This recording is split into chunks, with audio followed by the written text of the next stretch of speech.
샬롬. 방문수전 두 번째. 밥 한 그릇으로 장가든 소년. 밥 한 그릇으로 장가든 소년. 암행어사 방문수가 여러 고를 돌아다니다 날이 저물었다. 방문수는 배도 고프고 지칠 대로 지쳐 어느 집 대문을 두드렸다. 16살 되어 보이는 소년이 사랑에서 나와 방문수를 맞았다. 사랑이란 안채와 떨어져 있는 손님 방을 말합니다.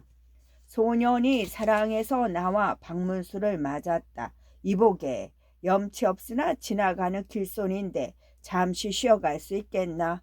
끼니도 거르고 지칠 대로 지쳐 더 이상 꼼짝할 기력조차 없네.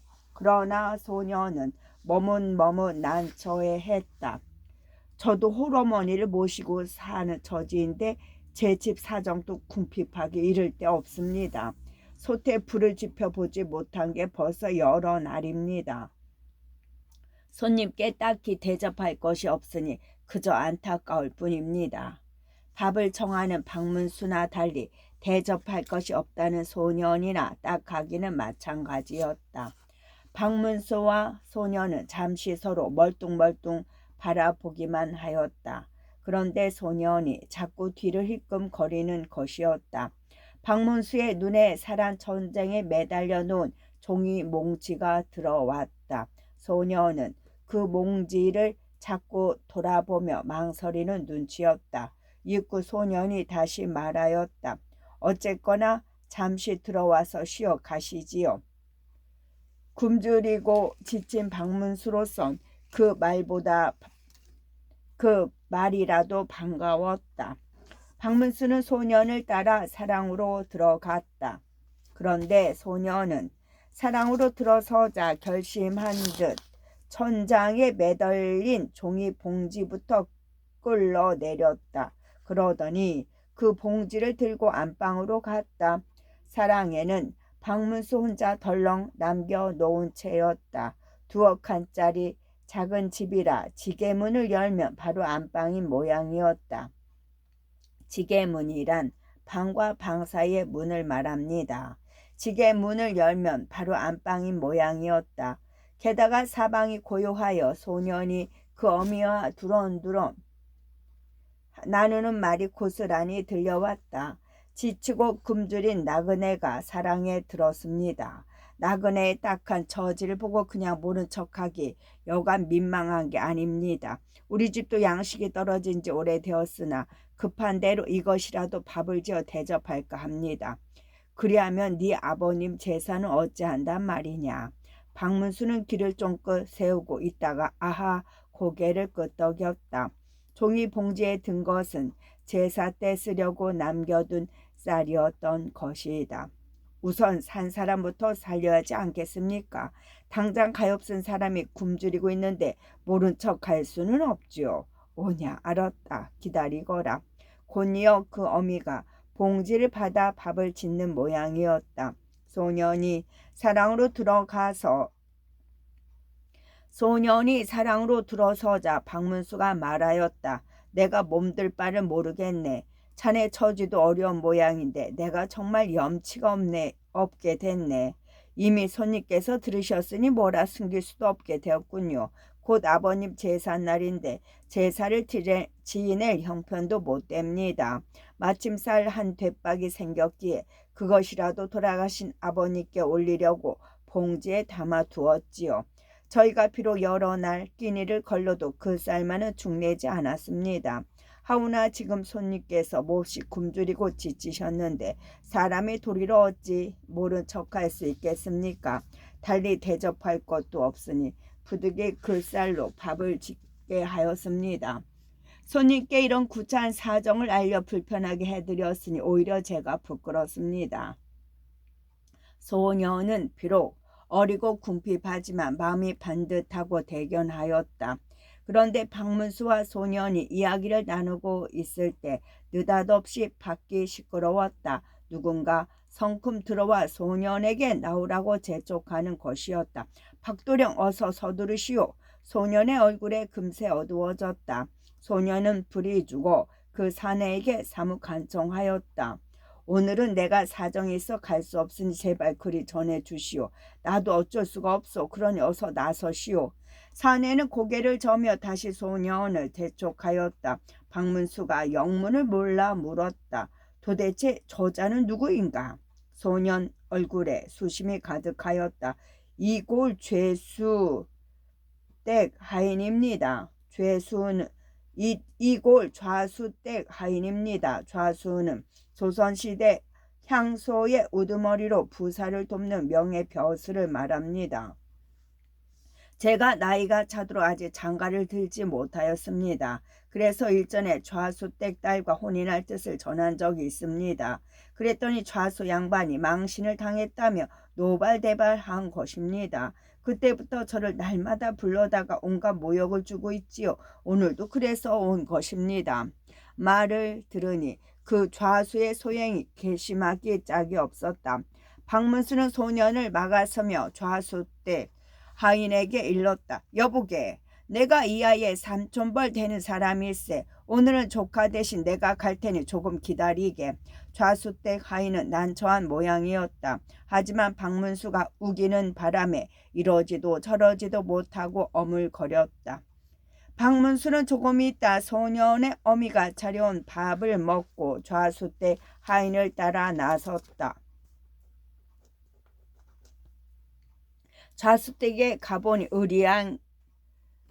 으리으리한 게 아니게 아니라 마을에서 제법 행색계나 할 만한 집이었다. 대문을 들어서자 좌수란 자기 대청에 거만하게 앉아 있었다. 좌수는 소년 대신 낯선 얼굴이 들어서자 고개를 외롭고 왔다. 박문수는 곧장 대청으로 다가가 호통을 쳤다. 내 조카가 어렵게 살아도 문벌 좋은 양반집 자손이다. 비록 지금은 공고한 저지이나 그렇다고 그대 집에 혼인을 청한 게 그리 큰 죄가 되느냐. 만일 혼인할 마음이 없다면 거절하면 그만인 것을 무슨 까닭으로 날마다 잡아다가 욕을 보이느냐. 그대가 이 고을 좌수라고 이토록 방자한단 말이냐. 이 말에 좌수는 불그락 푸르락 하여 씩씩 거렸다. 좌수는 박문수는 들떠보지도 않고 하인에게 먼저 분필을 하였다. 내가 니놈더러 박도령을 잡아오라고 했지. 어디서 이따위 듣도 보도 못한 미친놈을 잡아와 상전을 욕보인단 말이냐. 우선 니놈부터 경을 쳐야겠다. 그때 박문수가 성큼 대청으로 올라섰다. 그러면서 슬그머니 소매 속에서 마패를 보였다. 네가 감히 네 앞이라고 이러느냐. 그러자 방금까지 서슬이 벌었던 좌수가 흑빛으로 질리더니 허둥지둥 섬들 아래로 내려가 납작 엎드렸다. 죽일 죄를 졌습니다. 정녕 죽을 죄를 졌습니다. 박문수는 섬돌 아래 떨고 있는 좌수를 굽어보았다. 그럼 박도령의 청혼을 받아들이겠느냐? 어느 안전이라고 감히 거절하겠습니까? 좌수는 아까와 달리 사뭇 고분고분하였다. 날짜를 꼬아보니 사흘 뒤가 좋은 날이구나. 내가 그날 신랑을 데리고 올 것이니 혼례 치를 준비를 하고 기다리게. 분부대로 하옵지요. 좌수는 차마 얼굴도 들지 못한 채 연신 고개를 주워거렸다. 박문수는 그 길로 곧장 관하로 가 어사 신분을 밝혔다. 그리고 고을 사또를 불러 말하였다. 내 족갑벌 되는 아이가 이 고을에 살고 있소. 사흘 뒤에 이 고을 좌수 딸과 혼인을 한다니 내가 보는 척 지나갈 수가 없어 들렸소이다. 사또께서 혼례에 필요한 일 좀 거들어 주겠소. 그런 혼례라면 우리 고을의 경사인데 골원으로 써지 모른 척 할 수 있겠습니까? 분부대로 하옵지요. 고을 사또는 이웃골 소령들까지 다 정하였다. 혼례를 치르기로 약속한 날이 되었다. 박문수는 소년을 불러 미리 준비해둔 사관 관모를 입혔다. 박문수도 의관을 차린 다음 소년을 데리고 좌수댁으로 향하였다. 좌수댁에는 이미 구름 같은 장막이 젖이고 잔치상이 즐비하였다. 박문수가 윗자리에 앉고 여러 골 수령들이 좌우로 늘어 앉으니 혼례가 더욱 위험 있었다. 소년은 꿈도 꾸어보지 못한 호사스런 혼례였다. 혼례가 끝나자 박문수는 좌수를 불렀다. 좌수가 머리부터 조아리고 들어왔다. 소인은 시키시는 대로 혼례를 치러싸웁니다. 박문수가 고개를 끄덕이며 물었다. 이 골에서 자네 집이 가장 유복하다고 소문이 자자하던데 농가 밭이 전부 얼마나 되느냐? 그럭저럭 꽤 되는 형편이 없지요. 좌수가 머리를 끌적이며 대답하였다. 박문수는 거침없이 좌수를 다구쳤다. 그럼 그 절반을 사위에게 내어줄 수 있느냐? 어찌 분부를 거역하오리까? 노비는 몇이고 소와 말은 얼마나 되느냐? 그 밖에 살림살이 또 얼찌 되느냐? 제법 많사옵니다. 그것도 절반을 사위에게 주겠느냐? 그리하겠나이다. 그렇다면 당장 이 자리에서 약주하고 문서로 작성하자. 박문수는 붓과 종이를 가져오게 하였다. 맨 위에 어사 박문수라고 적고 골사또와 이웃 고을 수령들도 차례로 적게 하여 증인을 세웠다. 그런 다음 재산의 절반을 사위에게 나누어 준다는 좌수의 약주를 문서로 만들었다. 격식을 갖춘 문서가 마무리되자 박문수는 인장 대신 마패를 꺼내 꾹 눌러 찍었다. 박문수는 소년의 혼례를 성대히 치르고 모든 일을 마치자 그 고을을 떠났다. 구천동 오방신장 영조 4년에 이인좌 정희량 등이 군사를 모아 난을 일으켰다. 상여안에 병기를 싣고 청주성에 들어가 충청병사 이봉상을 죽이고 안성 청룡산에 가서 진을 쳤다. 조정에서 물러나 용인에 살던 최규서가 이 모의를 전해 듣고 급히 임금께 아뢰었다. 임금이 크게 놀라 병조판서 오명항에게 난을 진압하게 하였다. 오명항은 박문수를 종사관으로 삼아 안성 죽산 등에 진을 치고 반군을 물리쳤다. 임금은 이 인좌의 난을 물리치는데 공을 세운 박문수를 암행어사로 삼아 백성의 근심을 돌보게 하였다. 박문수는 대궐을 향하여 3번 절하고 어사의 소임을 받아 발도를 암행하게 되었다. 박문수는 누더기 옷으로 갈아입고 다 떨어진 각과 대지팡이 미투리 차림으로 길을 떠났다. 미투리는 산미나 못이 가늘게 꼰줄 따위로 삼은 신을 말합니다. 하늘의 구름과 들판의 물이 흘러가는 대로 몸을 맡겼다. 박문수는 한강 이남 경기, 충청, 경상도의 여러 고를 두루 거쳤다. 한가진 마을, 먼 산골을 돌며 그곳 별스라치 들은 백성을 어찌 다스리는지, 백성의 살림살이는 어떤지 살폈다.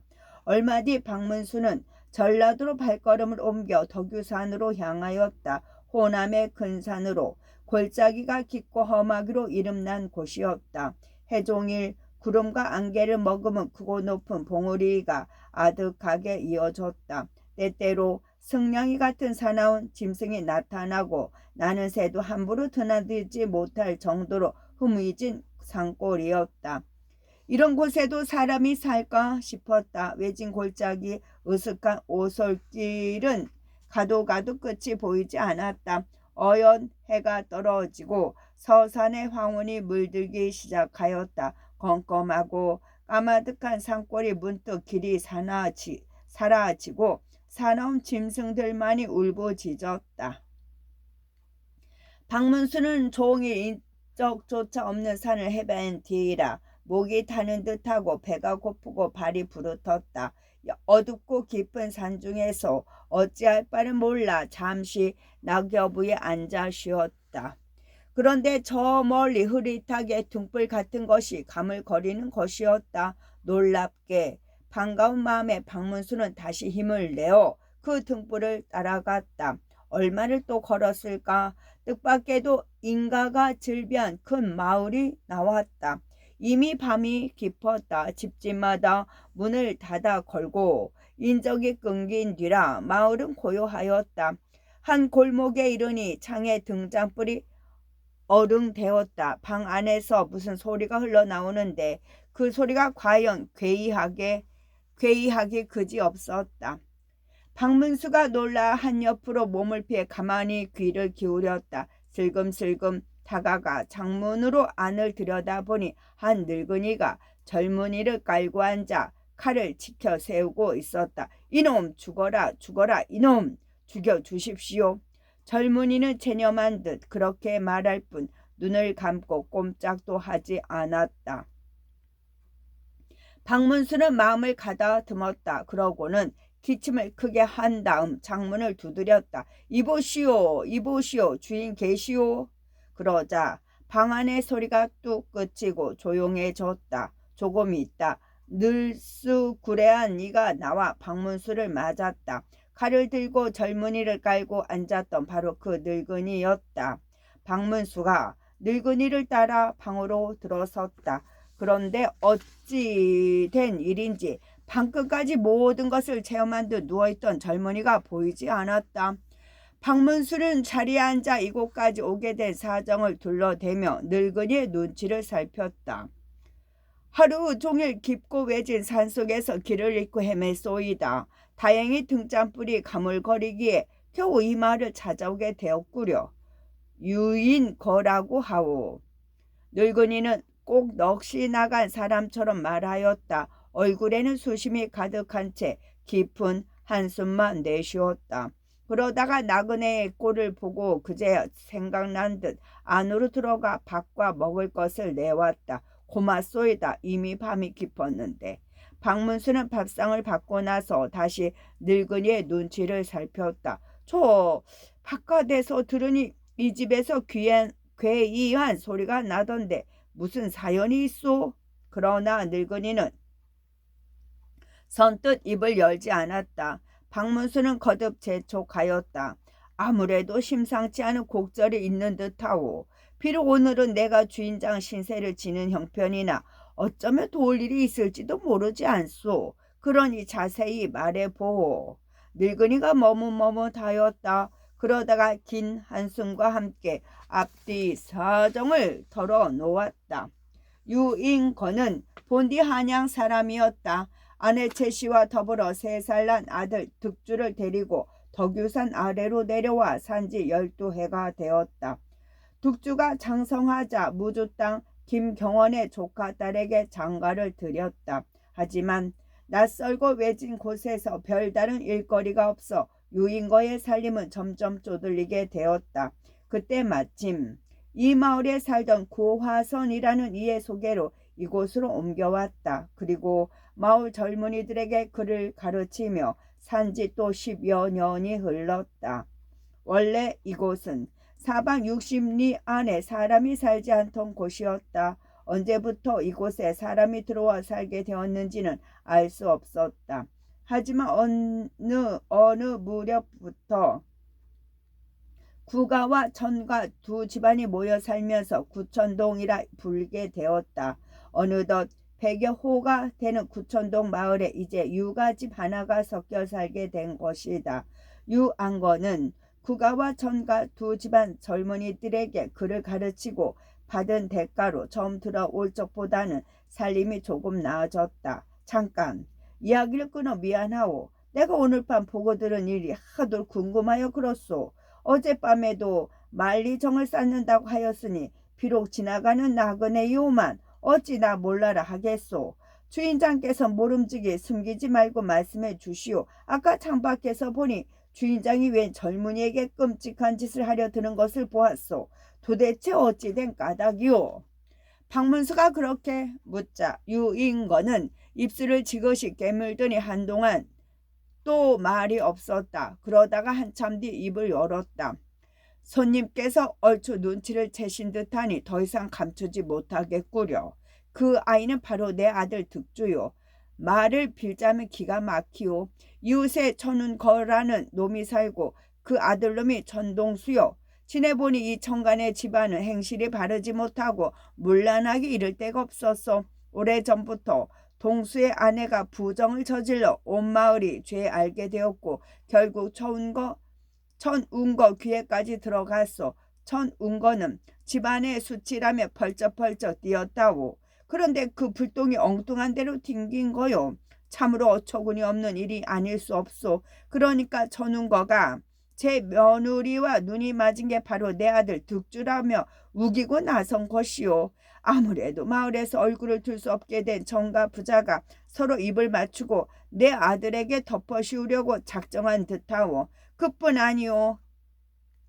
한술 더 떠 제 놈들이 당한 수치를 갚겠다며 우리 집 아녀자들을 데려가겠다고 쌩떼를 부리는 거요. 세상에 이런 회개한 일이 어디 있어. 그러니까 내 늙은 아내는 전운거가 데려가고 내 며느리는 그 아들 전동수란 놈이 데려간다는 것이요.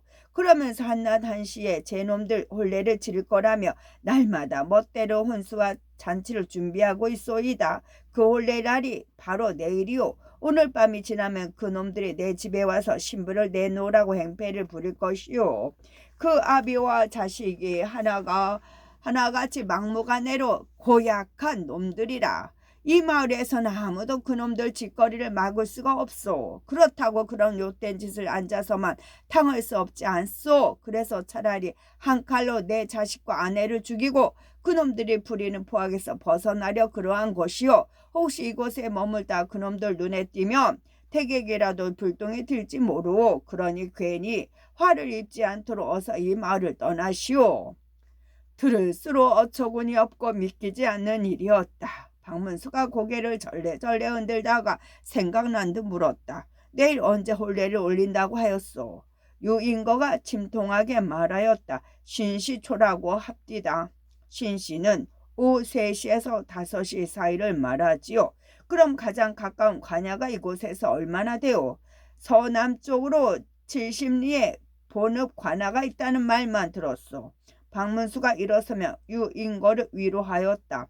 나는 지금 이 집을 나서리다. 내일 신시가 되기 전에 꼭 좋은 소식을 전할 것이니 주인장은 너무 심려하지 마시오. 유인거는 이미 체험한 듯 하였다. 말이야 고맙지만 부질없이 남의 일에 끼어들어 욕이라 당하는 게 아닌지 모르겠소. 박문수는 거듭 타일러 유인거의 마음을 가라앉혔다. 그런 다음 곧장 구천동을 벗어나 서남쪽으로 밤길을 떠났다. 캄캄한 숲을 헤치고 개울을 건넜다. 봉학을 넘어 70리 무주읍에 이르니 날이 벌써 밝아왔다. 이사 출두는 미리 노문을 보내 격식을 갖춘 다음 하는 것이 보통이었다. 하지만 일이 다급한 저지에 격식과 체면을 따질 형편이 아니었다. 박문수는 산문 앞으로 달려가 손수 마패를 지켜 세우고 어사출도를 외쳤다. 어사출도는 미리 노문을 보내. 노문이란 관리들이 지방에 갈 때 미리 보내는 예정표를 말하고, 박문수는 산문 앞으로 달려가. 산문은 대궐이나 관아 앞에 정문과 그 동서쪽으로 난 작은 문을 말합니다. 이른 새벽 병력 같은 어사출도 소리가 무주읍에 울려 퍼졌다. 육방이 우당탕탕 뒤집어지며 한바탕 소동이 일었다. 육방이란 승정원과 각 지방 관아에 딸 2호 예병형 공방의 6부서를 말합니다. 본읍 군수가 잠에서 화들짝 깨어나 허둥지둥 뛰쳐나왔다. 뒷이어 역족들이 우르르 달려와 공방에게 호령하였다. 관아의 구시라치들이 쪼르르 머리를 조아리고 어사를 맞아 객사로 모셨다. 박문수는 자리에 앉기도 전에 군수부터 찾았다. 본읍 군수의 이름은 임혜진이었다. 군수가 아직 잠이 덜 깬 눈을 하고 들어왔다. 박문수가 다짜고짜 물었다. 이 고을에 죄인이 얼마나 되오? 죄인은 광대를 말하지요. 군수가 눈이 휘둥그레져 육방을 돌아보았다. 제주의 높낮음을 가리지 말고 읍내에 있는 죄인들을 당장 불러들여라. 그리하여 죄인들이 꾸역꾸역 대령하였는데 그 숫자가 꽤 많았다. 박문수가 말하였다. 이 중에 땅제주 자라는 아들을 골라 뽑으시오. 땅제주란 땅에서 뛰어넘으며 펼치는 묘기나 제주를 말하지요. 땅제주 자라는 이들을 골라 뽑으시오. 군수가 죄인들을 시켜 하나씩 산문을 뛰어넘게 하였다. 모여든 죄인 가운데 절반가량이 산문을 훌쩍 뛰어넘었다. 박문수는 그 중에서도 제주가 눈에 띄고 몸이 날래며 용무가 사나운 자로 4명을 골랐다. 박문수가 이번에는 갑옷 5벌을 손수 붓으로 그려 군수에게 건네주었다. 여기 내가 그린 대로 갑옷을 지어오시오. 각각 색을 달리해 5벌씩이요. 한시도 지체할 수 없으니 서두르시오. 군수가 냉큼 받아보고는 고개를 깨우거렸다. 그 복색이 하도 요상하고 흉측하였기 때문이다. 어쨌거나 새벽에 들이닥친 어사또의 명이었다. 군수가 관아에 시켜 옷에 갑옷을 곧장 지어 바쳤다. 그제야 박문수는 영문을 모르고 불러나온 군수를 다독거렸다. 군수가 새벽부터 크게 놀라셨구려. 내가 화급하게 도움을 받아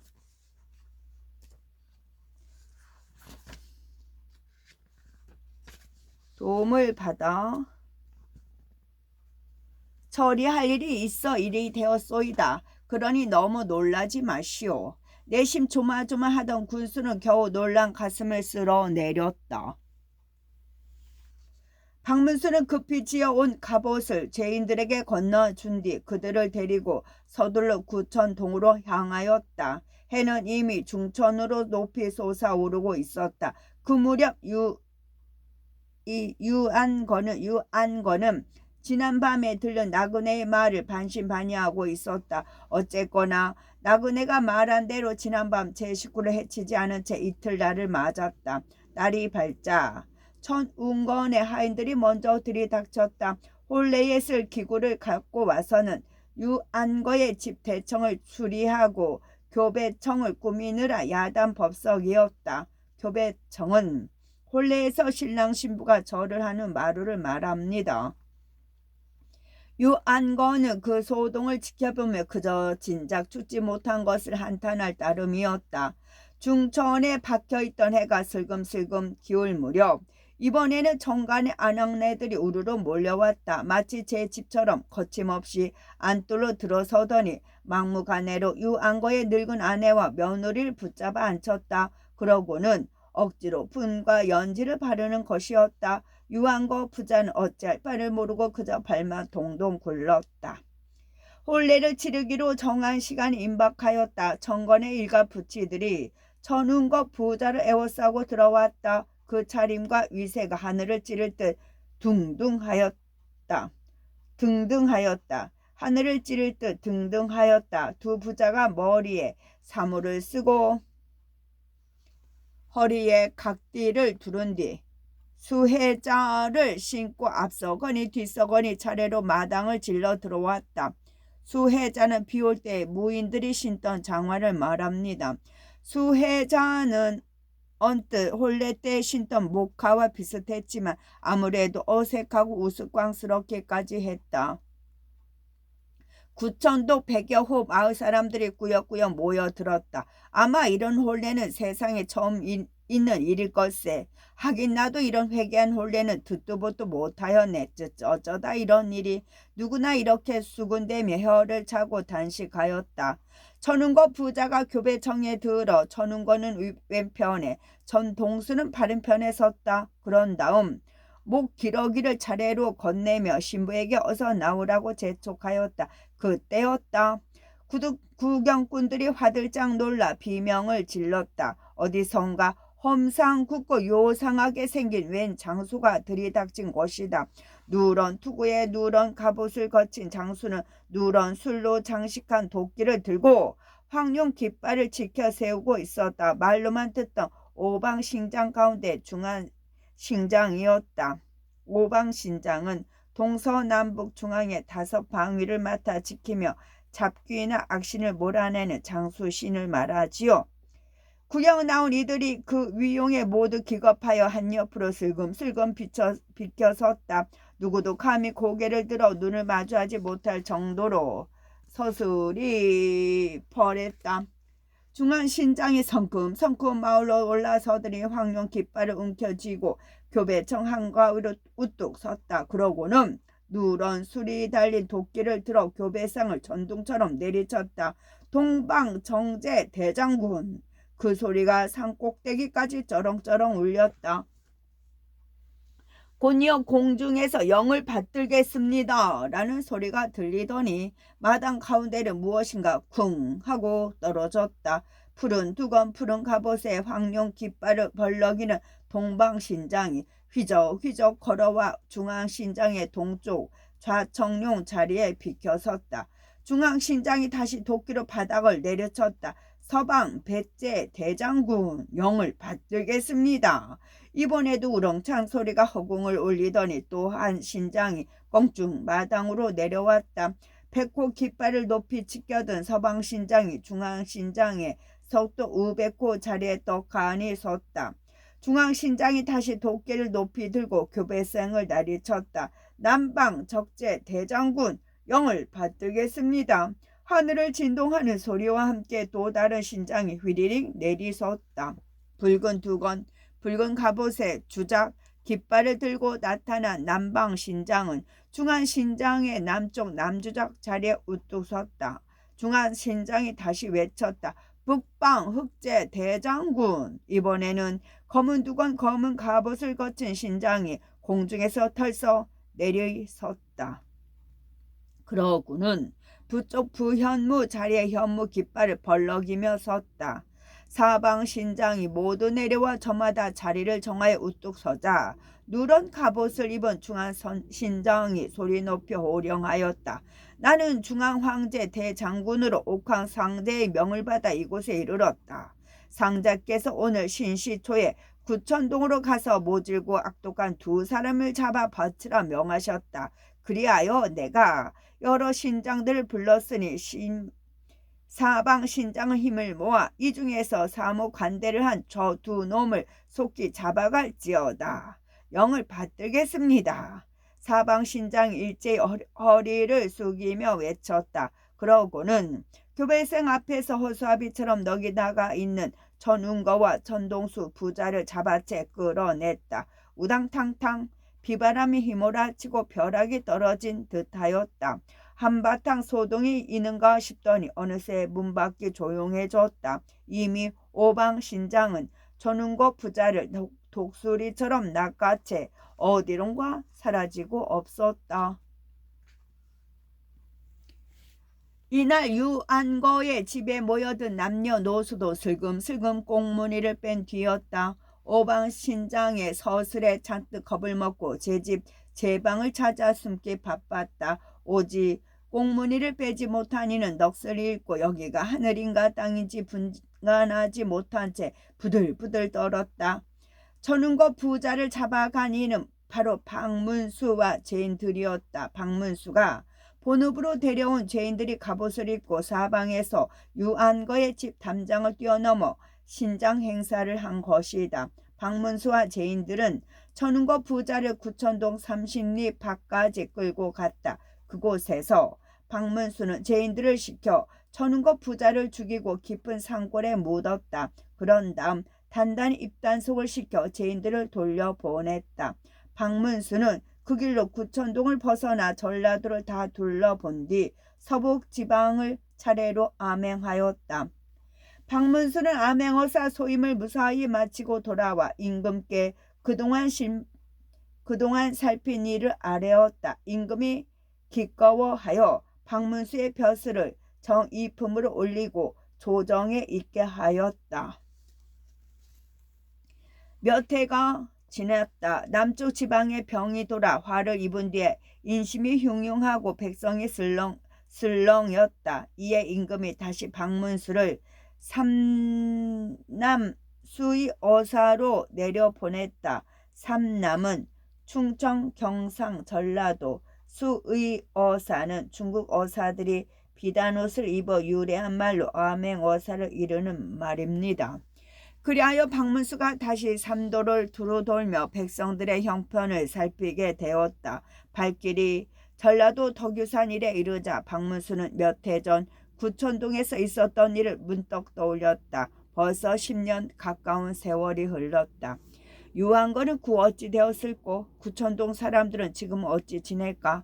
박문수는 뒷일이 궁금하여 이리 다시 이리저리 떠오르는 거짓 차림을 하고 구천동으로 향하였다. 구천동에는 예전에 보지 못하였던 귀화집 한 채가 높이 솟아 있었다. 박문수는 고개를 갸웃거리며 대문을 두드렸다. 10년 세월에 얼굴은 희미하였으나 유한거가 바로 그 집 주인이었다. 박문수는 반가웠으나 정작 유한거는 박문수를 알아보지 못하였다. 박문수는 밤이 깊은 뒤에 유한거와 마주 앉았다. 그리고 아무것도 모르는 척 그동안 벌어진 일을 넌지시 물었다. 유한거는 눈앞에 마주하니가 바로 예전 그 나그래는 것을 까맣게 모르는 눈치였다. 그러니까 내가 구천동에 들어와 산지 벌써 20해가 되었소.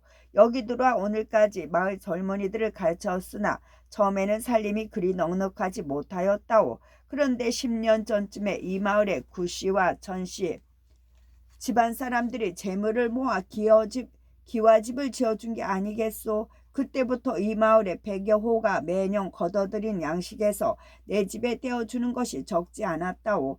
그 양식에서 남은 것을 해마다 저축하여 땅을 사들이니 거기서 또 수백 석을 걷어들이고 있소. 게다가 마을 사람들이 건네주는 것도 점점 늘어나 우리 형편이 이리 풍족하여진 것이라오. 박문수가 고개를 끄덕이며 다시 물었다. 마을 사람들이 어찌하여 이런 집을 지어주고 양식과 재물을 갖다 바치게 된 것이오? 그것 참, 손님이 과연 믿을 수 있을지. 일찍이 나도 귀신 같은 건 믿지 않았다오.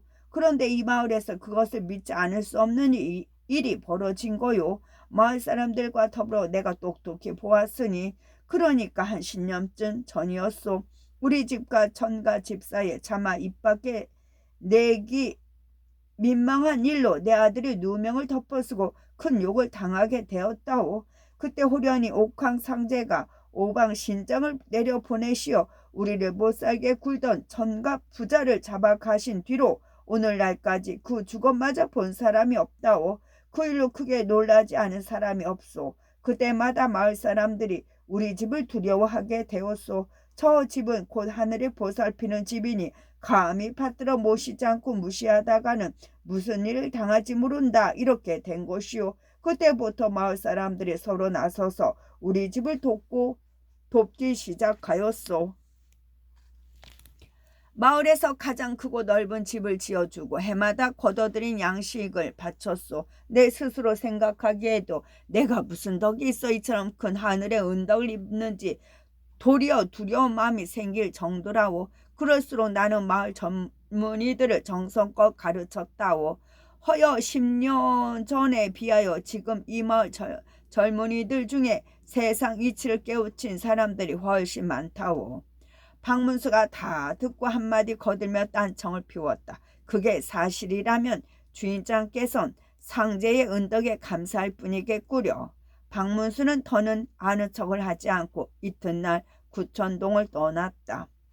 박문수가 남쪽 지방을 두루 돌며 수의 어사로 백성의 시름을 살피고 덜어준 지 몇 달이 되었다. 박문수는 소임을 무사히 마치고 돌아왔다. 그 뒤로 사방이 태평하여 남쪽 백성이 근심 걱정을 잊고 편히 지나게 되었다. 임금은 조정이 병원하고 한가할 때 늙은 신하들을 불러 말하였다.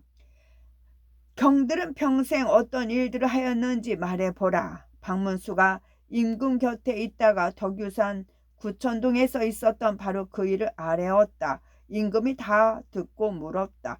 훗날 유한거를 다시 만났을 때 어찌하여 상제의 은혜라고만 하였는고 그 모든 일이 경이 꾸민 일이라고 어찌하여 밝히지 않았는가. 그때 모든 일을 신이 꾸민 거라고 밝혔다면 신은 마을 어귀를 벗어나기도 전에 잡혀 죽었을지도 모릅니다. 신은 말할 것도 없고 유가 집안마저 다시 따돌림을 당하고 마을 사람들의 저주를 받았을 테지요. 그러면 또다시 구청동 인심이 흉흉해지고 서로 다투고 싸우며 재앙과 공경에 빠질 것이 훤하옵나이다. 그러니 만일 이런 자리가 아니라면 평생 어찌 그 일을 입 밖에 낼 수 있겠나이까. 박문수의 말에 모두 고개를 끄덕이지 않을 수 없었습니다. 끝.